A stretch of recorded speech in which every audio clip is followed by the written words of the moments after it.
Do you have overpriced investment properties that are not doing what they should be doing?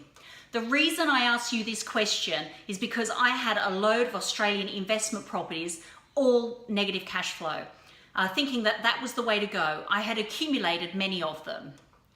That is what you're taught to do, is to accumulate as many as you can, regardless of them being negative cash flow. One property was negative by $7,000, which means you have to be earning $10,000 in gross income to subsidize just one property. Does that make sense? No. You are sitting back waiting for capital growth, for that day that never comes. I was not happy investing my money that way, waiting for that day that I could capitalize on any possible growth. And I reiterate the word possible, because none of us have a crystal ball. None of us know if that market is going up, and none of us know by how much. So I have to ask you the question, are you happy with where you are with your property investments? If you are not sure, I will ask you another question. Did you make money from your investment property from day one? If not, I have an alternative.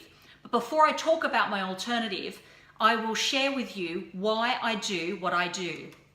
15 years ago, I became a single parent through tragic circumstances and was left to bring up my 4-year-old daughter. With no career or job at the time, I worked my way through university and came out a degree qualified accountant and got a full-time job. I was a professional accountant working 9 to 5. It was more like 6 to 6. I was stressed out. I really didn't like my job. My profession was all about constantly keeping up with information and legislation, and it came with a feeling of being out of my depth on so many occasions. The salary did not match the hours or the amount of time and energy that I was putting in.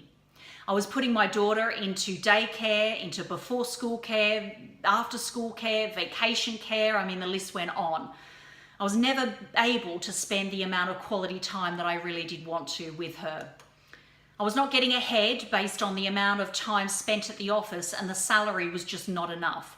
I had to look for another way. As a single mother with a young daughter, my vision was to build a financial wall around my family that nothing or no one would get through.